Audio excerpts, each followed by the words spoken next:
Hello, I'm Dr. Lisa Belisle, and you are listening to or watching Radio Maine.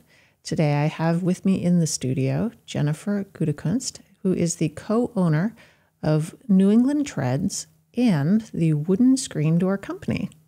It's great to have you here today. Thank you for having me.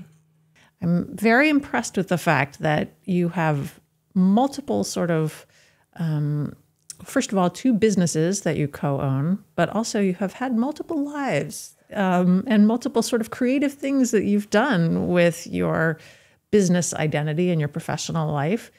So how did we get here? How did you make the choice to have these very lovely niche products that you're putting out into the world and also just continuing to evolve as a business person? Of course. Well, my husband Neil and I moved up here to Maine in 2019. We had come for a vacation in the prior year and had a really hard time leaving. And when we returned back to suburban Philadelphia, we kind of sat down one night and Neil had just kind of looked at me and he's like, what are we doing here? You know, are we working for 2 weeks of vacation every year so we can go back to the place we actually want to be? Why don't we make it happen? And it was one of those nights where it's like, yeah, you're right. I would love to do that one day. That's a pipe dream. But Neil really worked to make that happen.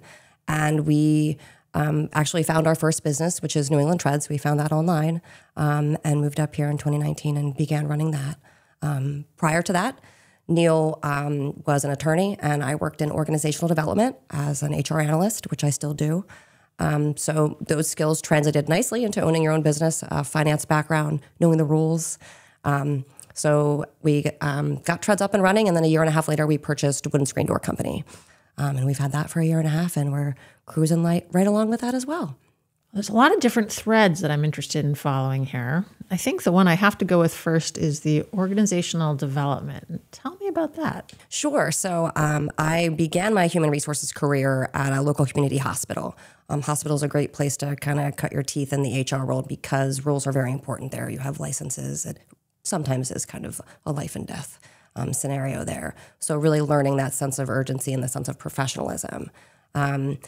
We were in North Carolina, based outside of Camp Lejeune. Neil was a judge advocate for the Marine Corps. So when he decided to retire from the Marine Corps, we came up here and I began working for a small tech company outside of Philadelphia. It's a cloud services company. I have no tech background. It was strictly for human resources. And I've been with them for 8 years now. And that's really where I learned to cut my business owner's teeth, my teeth as a business owner, I should say. Our management team at the tech company was very transparent with their team members. So learning how to look at financial documents, how to analyze data and make it information were very important skills that I was able to kind of take with me and bring up here and apply to both businesses up here. So a lot of times when people are making a decision to, realize a life dream and go in a different direction, they feel like they have to throw everything away and just jump in both feet and have financial uncertainty. And it sounds like you've continued to have what we'll call a day job, and then also these businesses that you've invested in and started to develop. Tell me about that choice. So Neil and I are very structured individuals. He being an attorney and me being in human resources, we're very process-driven. So we are very mindful in the steps that we take, and we're very measured. An example of that is when we moved up here to purchase Treads, we rented a furnished apartment because we both knew we were not going to have time to unpack our lives and set up our lives while figuring out A, how to make a stair tread, and B, how to even run a business that makes the stair treads. So really taking those thoughtful, measured steps. Neil and I are also incredibly honest and communicative with each other. So if there is something where I'm seeing red flags everywhere, I will say to him, I am feeling uncomfortable about this. So being able to have those very frank conversations, and when you can, we looked at several businesses, and there were some where we can pull up and I can see right away, like this is not going to be where I want to lay my roots down. So really being mindful of taking those smaller steps, and I think also reaching out to a network.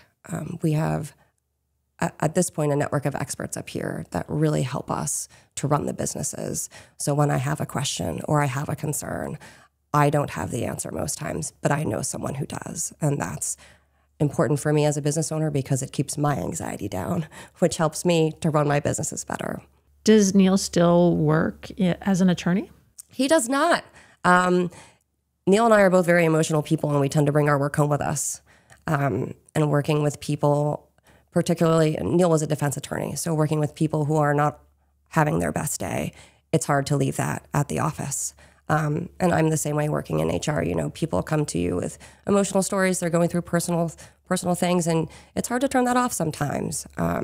So we are kind of situated in good businesses now because there are no stair tread emergencies. There are no wooden screen door emergencies. We close at 4, we can shut down and go home and live our lives. No, I mean, that's great to hear. And also to know that you know yourselves that well, that you've just come to a place where you say, you know, these are some hard things and it's hard for us to leave them behind. So we want to do this other thing because we want our life to look a different way. It is. It's scary. I think Neil and I are always looking to make things just a little bit better. Can we make this a little bit easier? Like, how can we just enjoy this a little bit more? Neil calls it pulling the flywheel. You know, you have that first big pull and it's hard and it's tough, but every pull after that gets increasingly easier and things go so much faster, so much smoother. It's not going to be perfect all the time. You know, the tech adage, you know, progress, not perfection is very applicable on the shop floor. So we're always looking to get better, knowing that we will most likely fall short of that. Yeah. So you just want to fail forward, fail fast, and learn from it. Fall and get up. Exactly. Yeah. Yeah. So stair treads. Tell me about that. That's also an interesting thing. I mean, it's something I'm not sure everybody spends a lot of time thinking about, but also as you're walking up the stairs, you're thinking, oh, that's a little worn right there. Maybe I should do something about that. It is. It's a very niche industry. New England Treads is set up to custom stain and manufacture stair treads. So stair treads are the part of the stair that you step on. Flooring companies obviously sell hardwood flooring. They do not sell stair treads. And stair tread companies do not stain their stair treads to match hardwood flooring. That is where New England Tread comes in. So we will manufacture and custom stain your stair treads to match your flooring. People often don't know they have a problem until they do. And when they find us, they are so happy to have found us. I am not passionate about stair treads by any means, but I do now appreciate a nicely stained, custom stained tread and handrail. It's one of those things where it's a utilitarian product. You're going to use it every day. And if it's not working, it's going to drive you utterly mad.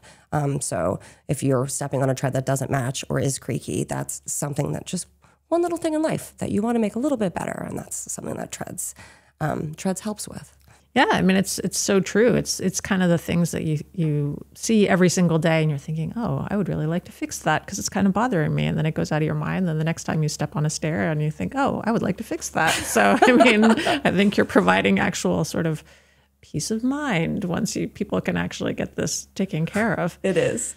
And similarly, the screen doors, because I think before we started talking on air, you were talking with my husband and he was telling you about our screen door woes, that it's actually a thing. It is actually a thing when screen doors do not work. And we're in this very short season in Maine of summer. We want to enjoy the outdoors. And So how about the screen door side of things? I always like to say Neil and I are very passionate about building wooden rectangles. We excel at right angles. We purchased wooden screen door in November of 2021 from the original owner. He has a workshop up in Waldoboro. He's been making these custom doors. You see them everywhere. I saw 5 on my way here. From my drive to Portland, I counted. It is a ubiquitous kind of piece of art in Maine, and it's also the first thing that you see. So we found that, and we found that business. It was being run by, the original owner. He was ready to retire. At that point, Neil and I had the flywheel running fairly well at Treads and said, we can rinse and repeat with this. We walked in and saw some of the similar issues that were plaguing Treads, were also plaguing screen doors as well, and we knew how to fix them. For us, it's just a matter of finding the right individuals and getting them in the right position with the right training and the right knowledge and letting them go. So we've set that up at Treads. Took us about 2 years, and we're setting the board for doing the same thing at screen doors now. So what are the patterns that you see in businesses that you feel like you can do something with, that you can turn around, and things that you can apply your knowledge and skills to create success? So I have a pretty deep finance background. I'm a big Excel person, big QuickBooks person.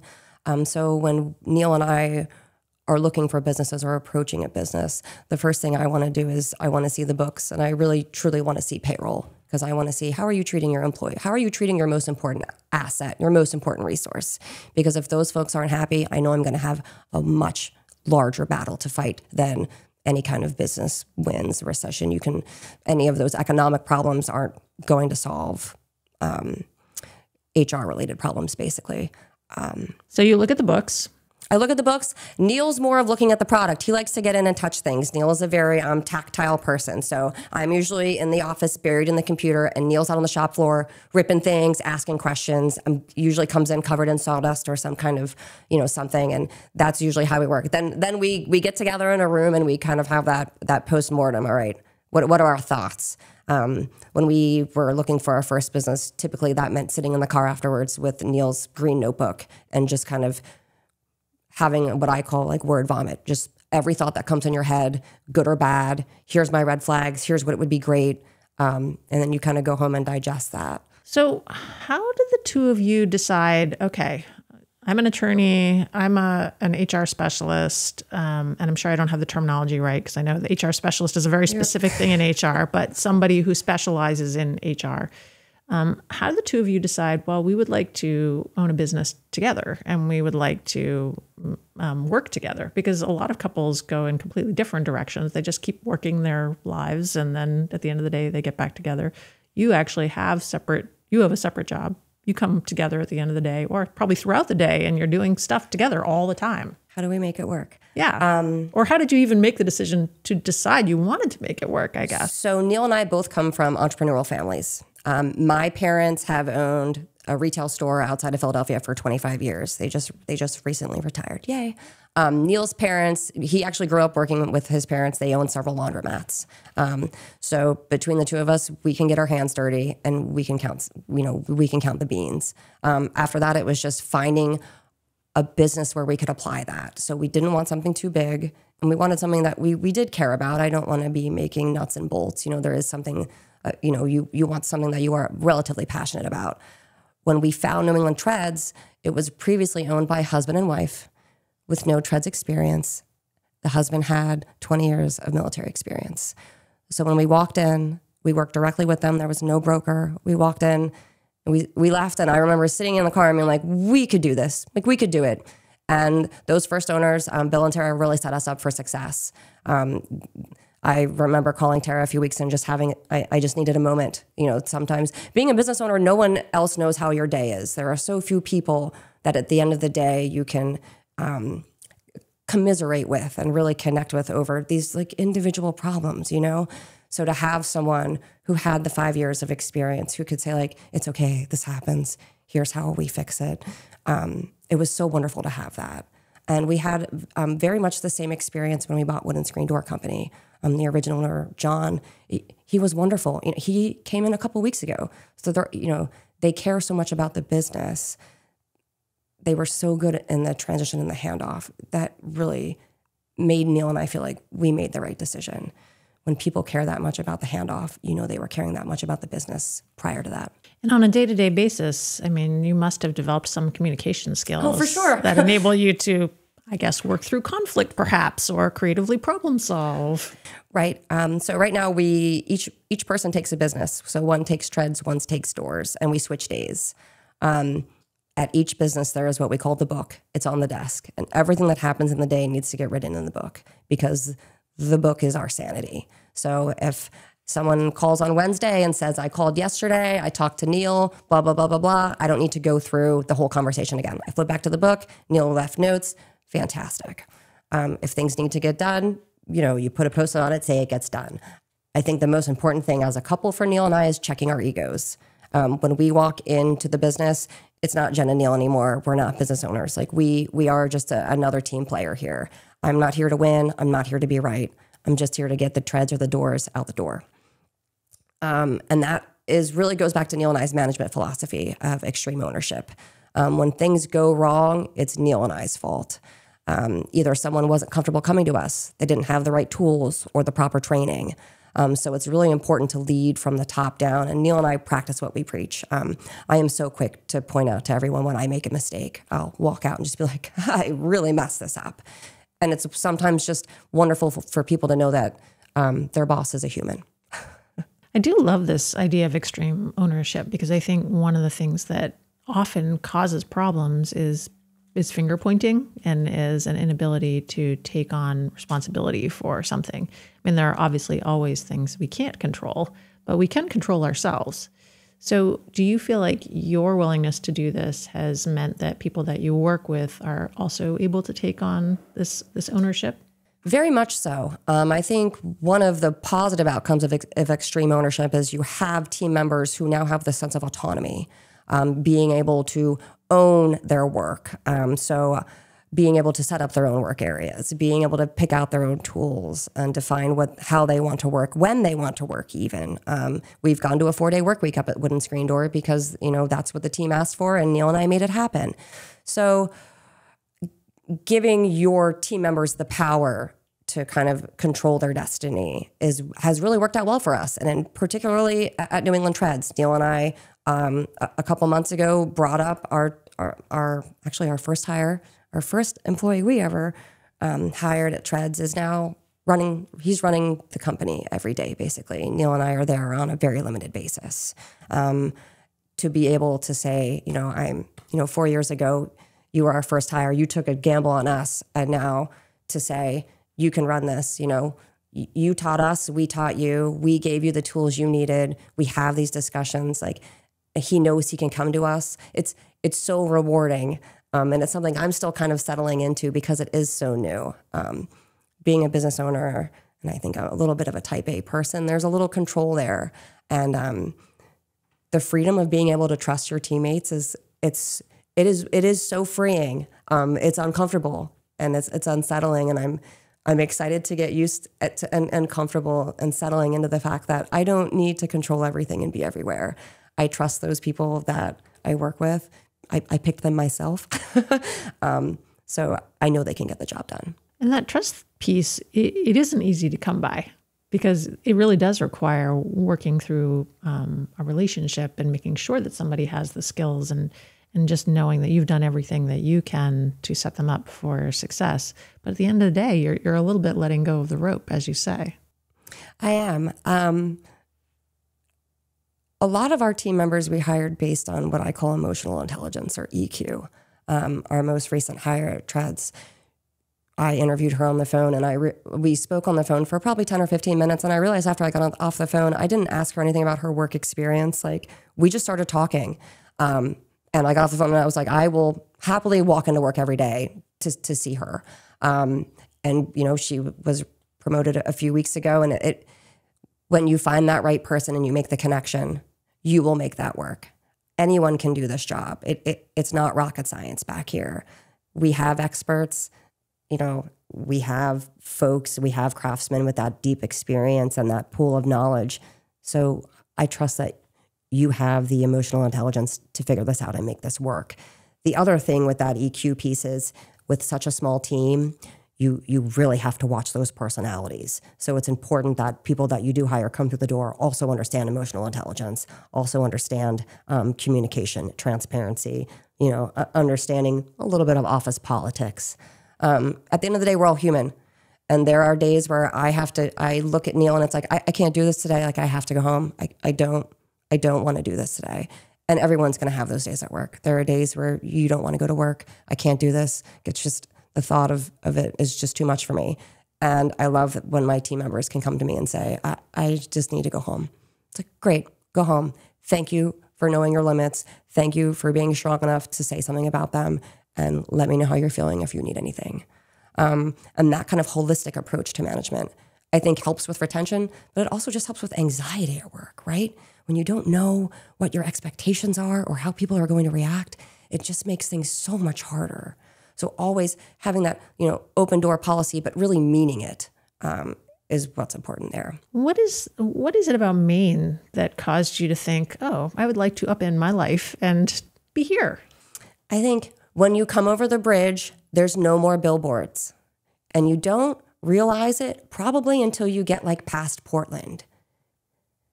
Maine removes the noise that you don't even hear.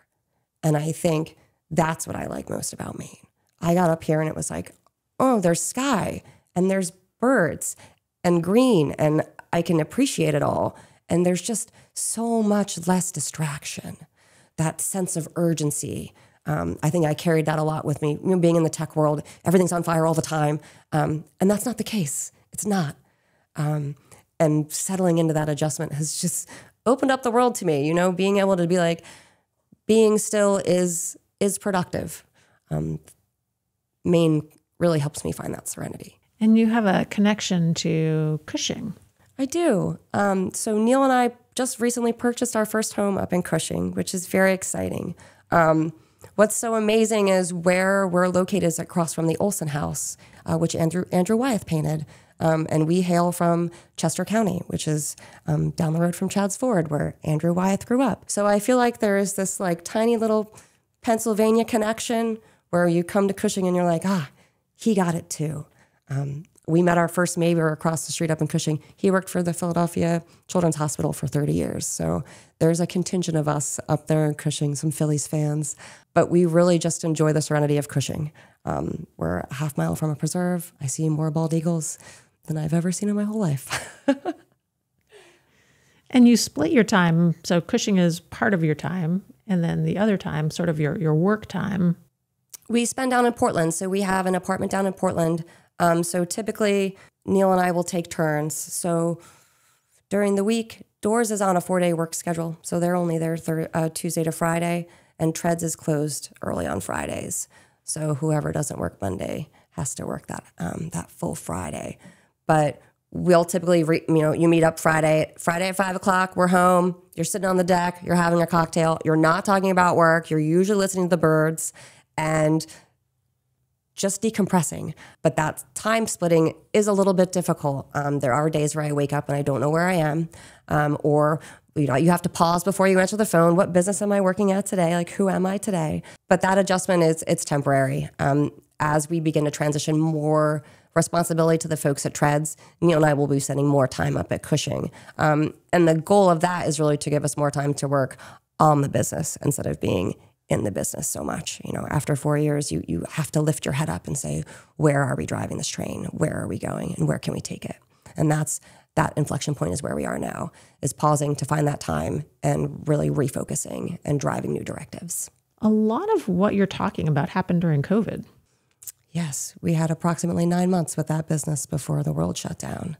And this goes back to experts. This is my pool of experts. So our local bank, Gorham Savings Bank, shout out to the team up there. They helped us immensely through COVID. They called me on a Sunday afternoon to let me know, that COVID loans had been approved. And I remember just crying and being like, oh my God, we're going to be okay.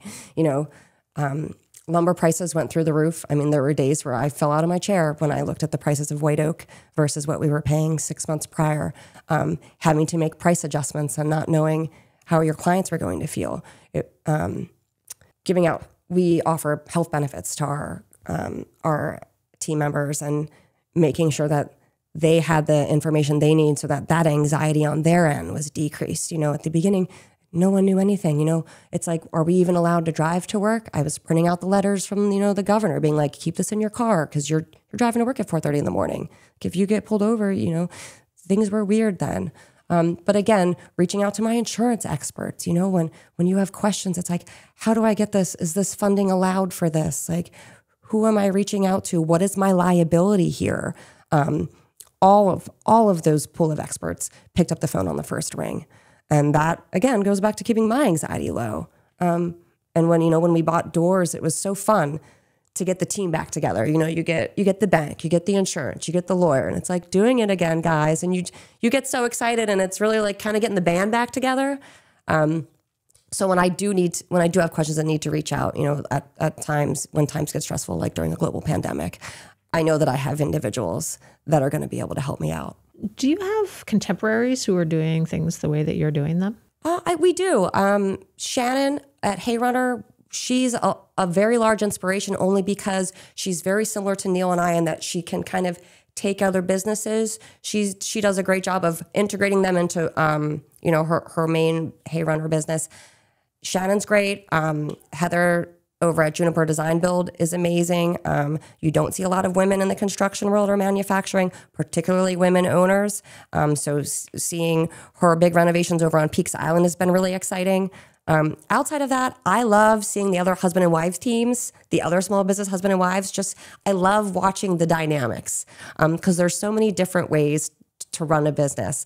So our largest client over at Treads, it's run by a husband and a wife, and they're so much fun to hang out with. So contemporaries, yes, but I really think it's more just like it's a wonderful group of friends and experts. Well, and I guess I use contemporaries, and I suppose there's an age connotation. It's more like it's sort of your group, you know, other people who are doing things the way you're doing them, which is what you've just described. But it is a unique thing that you're talking about. I think that many more people are likely to, show up, corporate job, 9 to 5, and that's kind of the way they live. Seems like there are fewer and fewer family-owned or husband and wife type businesses that are out there now. Particularly in Maine, you have an older population here. You have more of a manufacturing kind of blue collar economic industry up here. And as those folks begin to retire, their children, they may not want to take I didn't take my parents' business owner over, neither did Neil. I knew I didn't want to do that. So you're going to have these opportunities to purchase these very successful businesses that just need a second lease on life. Maybe they need a quick dusting off. Maybe we need to automate a few things, bring things up into the current century, but they're successful little businesses, diamonds in the rough. And Neil and I are, I think Neil's always looking around for other businesses that kind of fit that mold.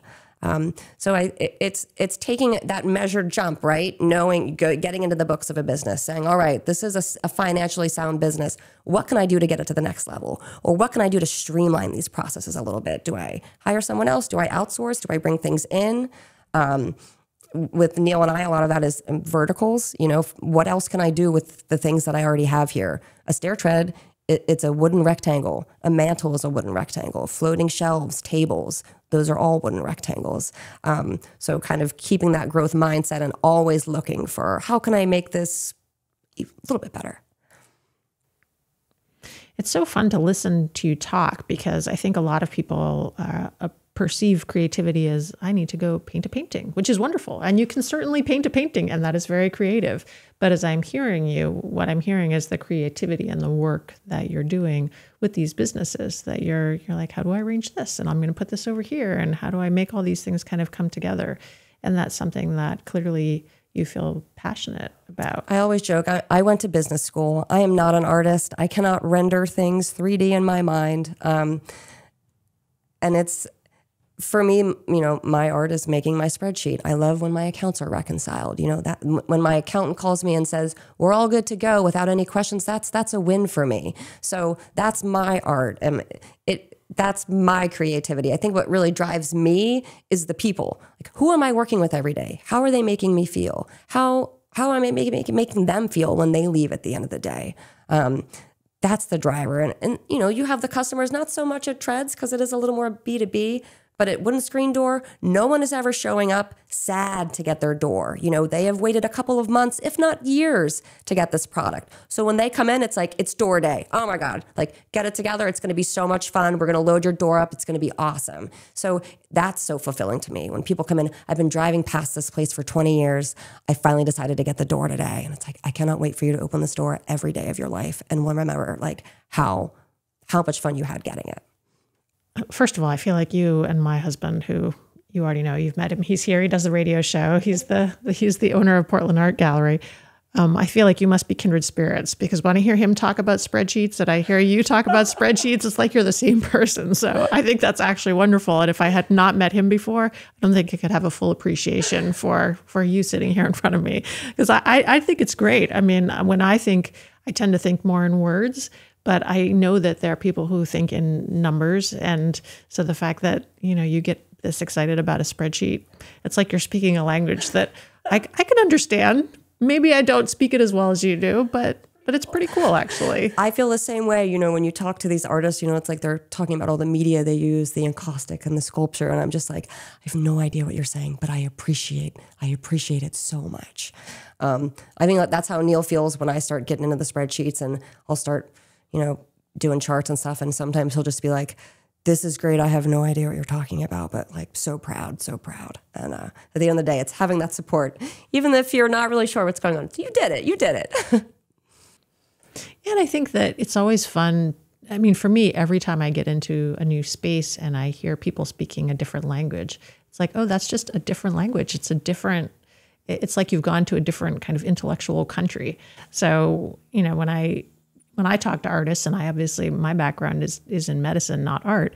I mean, I get the language and I'm encaustic. Oh, that's wonderful. It's stylistic and process. And so for me, it's the joy of understanding kind of where people are coming from and the language that they're putting around their experience that kind of gives me insight into those people. Very similar. I kind of sometimes think of myself as like a sponge. Like you walk in and it's like, I just immediately want to know everything about that. Maybe that goes back to, a little anxious. The more knowledge I have, the less anxious I'm going to be.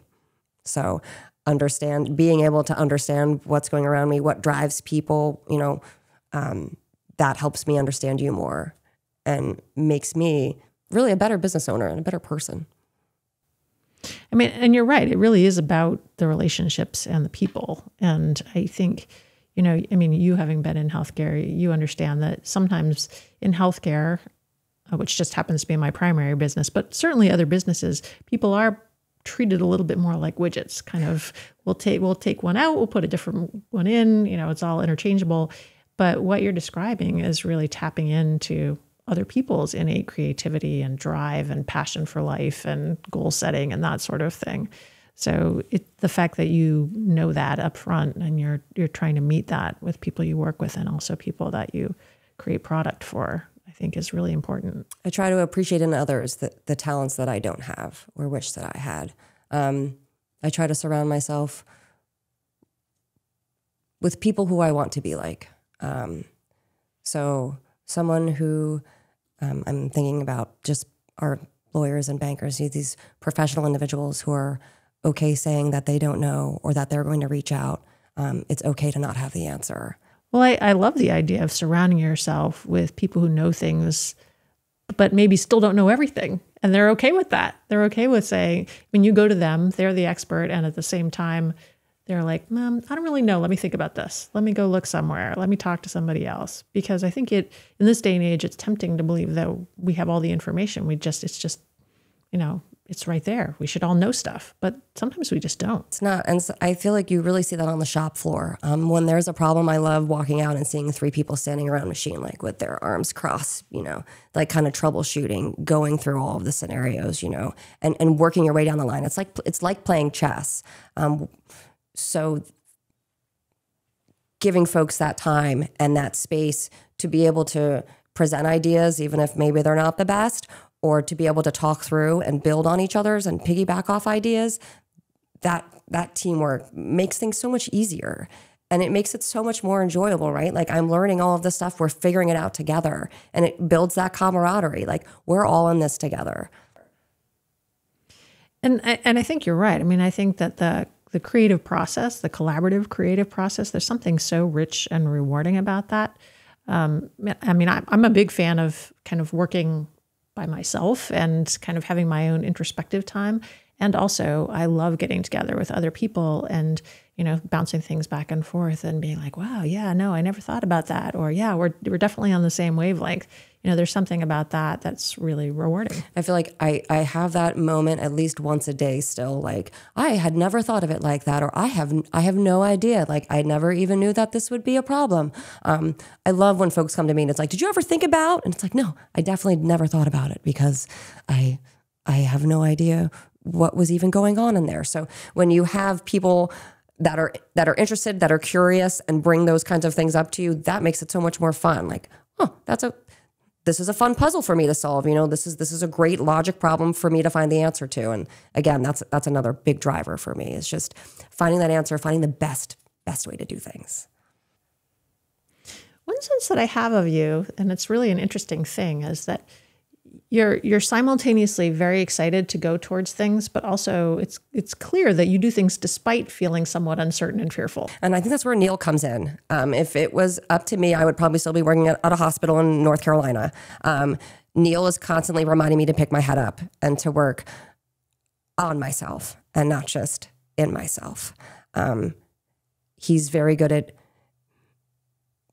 helping me make measured steps, because I am a pessimist. I will go to the worst case scenario without hesitation. I'm already on the ledge. And he's really good at bringing me back down to earth. And he also understands my driver. He knows what makes me anxious is the unknown. So give me the knowledge, give me the data. That's what Neil always says. Let's look at the data. Let's look at the data. And 9 times out of 10, he's right. That usually brings anxieties down, because the math's not going to lie. Math is math. And those numbers are always believable. So when you have that data and you have someone bringing it to you in a very emotionally thoughtful way and not throwing it at you, but having a conversation and presenting it in a really constructive way, that's helpful for me. And Neil also knows that, I have skills that he needs. So it would behoove him to present it to me in a way that's going to make me as not anxious as possible. And that's the yin and yang of us, I think, is I'm pulling him back and he's pushing me forward most of the time. Well, and I also want to, I want to give you credit. I mean, it sounds like Neil absolutely is a good balance point and a good partner for you. And also, I know it is very difficult to push through uncertainty and fear and still do things and still show up and still kind of work toward the incremental. And I think, I give you so much credit for doing that, because even with a good partner, you still have to be the one who shows up and is willing to do that every day. Teamwork makes the dream work. And not every day is easy. During COVID in particular, there were days where you just kind of want to bury your head in the sand. And again, it goes back to your experts. Who have you surrounded yourself with? So a lot of times I'd reach out to my dad. He's a big spreadsheet guy. He's just like me. Dad knows the data. So when you have moments of self-doubt or questioning, that's when you reach out to those folks that you've chosen to surround yourself with. Well, I have really enjoyed this conversation. I appreciate you having me. It was a total blast. Yes. I have been speaking with Jennifer Gutekunst, who is the co-owner along with her partner, Neil. And Neil Gutekunst also. Yes. Neil Gutekunst. They are the owners of currently 2 businesses, but I think more to come you're going to hear on this one. Currently New England Treads and also Wooden Screen Door Company. They're both Maine businesses. I encourage you to look them up. I'm pretty sure we're probably going to be in the market for a wooden screen door ourselves. Just saying. I'm Dr. Lisa Belisle, and you have been listening to or watching Radio Maine. Thanks for coming in today. Thank you for having me.